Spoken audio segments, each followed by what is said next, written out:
नमस्कार, Rajesh sir classes में आपका स्वागत है। इस वीडियो में फिजिक्स के एक महत्वपूर्ण टॉपिक कूलाम का नियम क्या होता है इस बात पर चर्चा होगी। तो देखिए कूलाम का नियम।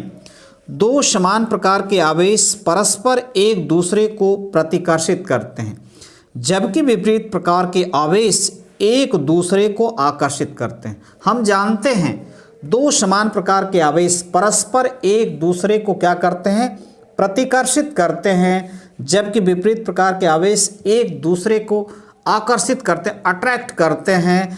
मान लेते हैं प्लस चार्ज Q1 है और दूसरा प्लस चार्ज Q2 है। एक दूसरे को क्या करेंगे, रिपेल करेंगे, दूर करेंगे।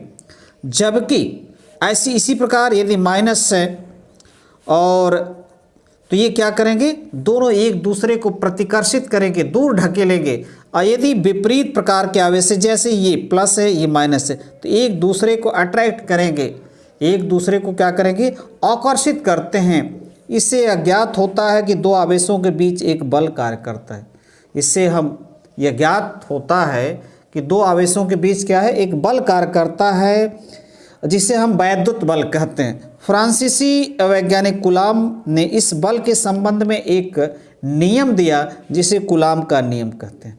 फ्रांसीसी वैज्ञानिक कूलाम ने इस बल के संबंध में एक नियम का प्रतिपादन किया, जिसे उन्हीं के नाम पर कूलाम का नियम कहते हैं। इस नियम के अनुसार, यानी कूलाम के नियम के अनुसार, दो बिंदु आवेशों के बीच लगने वाला आकर्षण या प्रतिकर्षण का बल दोनों आवेशों के गुणनफल के अनुक्रमानुपाती और उनके बीच की दूरी के वर्ग के व्युत्क्रमानुपाती होता है।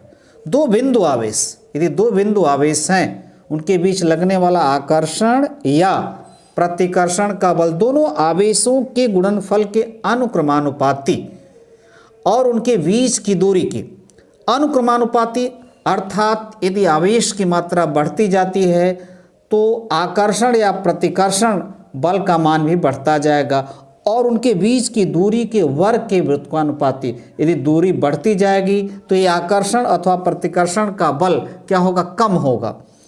अब मान लेते हैं दो बिंदु आवेश Q1 तथा Q2 जो एक दूसरे से r दूरी पर स्थित हैं, तो इनके बीच कार्य करने वाला आकर्षण अथवा प्रतिकर्षण बल F हो। तो देखिए, माना दो बिंदु आवेश Q1 तथा Q2 एक दूसरे से r दूरी पर स्थित हों, तो उनके बीच लगने वाला बल वह आकर्षण भी हो सकता है, प्रतिकर्षण भी हो सकता है। ये जो बल लगेगा वह F, बल को हम F से प्रदर्शित करते हैं। तो F अनुक्रमानुपाती Q1 इंटू Q2, यानी दोनों आवेशों की मात्राओं के गुणनफल के क्या होगा, अनुक्रमानुपाती होगा। अर्थात यदि आवेश की मात्रा बढ़ रही है तो बल का मान भी बढ़ेगा। तथा नियम के अनुसार कह रहा है कि ये जो बल है वह उनकी दूरी के वर्ग के व्युत्क्रमानुपाती होता है। दूरी के वर्ग के, तो हम इसको इस प्रकार लिख सकते हैं, F अनुक्रमानुपाती 1/r²। ये दूसरा समीकरण हुआ। अब इन दोनों समीकरणों को एक साथ यदि हम लिखते हैं तो F अनुक्रमानुपाती Q1 इंटू Q2/r², अथवा हम लिख सकते हैं F बराबर, समानुपाती का चिन्ह या अनुक्रमानुपाती का चिन्ह हटाएंगे तो ये K, जहाँ K क्या है, अनुक्रमानुपाती स्थिरांक अथवा नियतांक भी कहते हैं, जिसका मान आवेशों के बीच के माध्यम पर निर्भर करता है। इसका मान क्या होता है, आवेशों के बीच जो माध्यम होता है उस पर निर्भर करता है। प्रयोगों के आधार पर K का जो मान होता है 9.0 इंटू 10⁹ न्यूटन मीटर प्रति कूलाम होता है, मीटर स्क्वायर होता है, न्यूटन मीटर स्क्वायर प्रति कूलाम स्क्वायर होता है। यदि समीकरण में, इस समीकरण 3 में यदि हम Q1 बराबर Q2 बराबर 1 कूलाम ले लें और उनके बीच की दूरी जो है, उनके बीच की दूरी, आवेशों के बीच की दूरी 1 मीटर हो, तो F का मान क्या होगा। अब इस समीकरण हम में रखेंगे तो F का मान क्या होगा, K का मान ये है और Q1 Q2 का मान 1 है, R ये आ जाएगा। इस आधार पर हम 1 कूलाम आवेश को परिभाषित कर सकते हैं। यानी यदि एक कूलाम के दो आवेश एक दूसरे से 1 मीटर की दूरी पर हैं तो उनके बीच कार्य करने वाला आकर्षण अथवा प्रतिकर्षण बल का मान ये होता है। तो देखिए एक कूलाम आवेश की परिभाषा क्या है।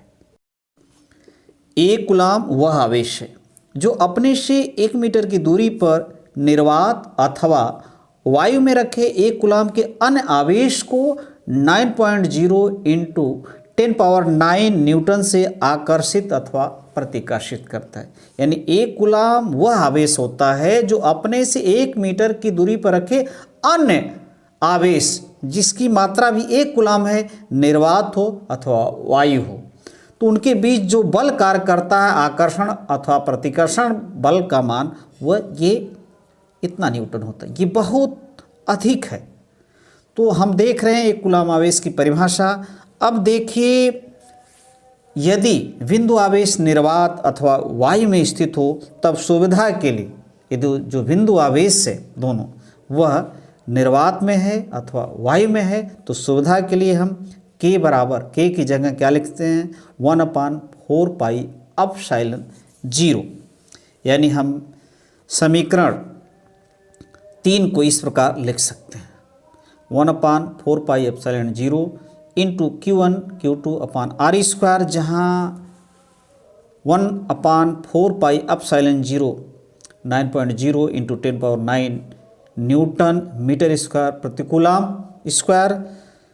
ε0 को निर्वात की वैद्युतशीलता, ε0 को निर्वात की अवैद्युतशीलता कहते हैं। जो ε0 है इसको हम निर्वात की वैद्युतशीलता कहते हैं।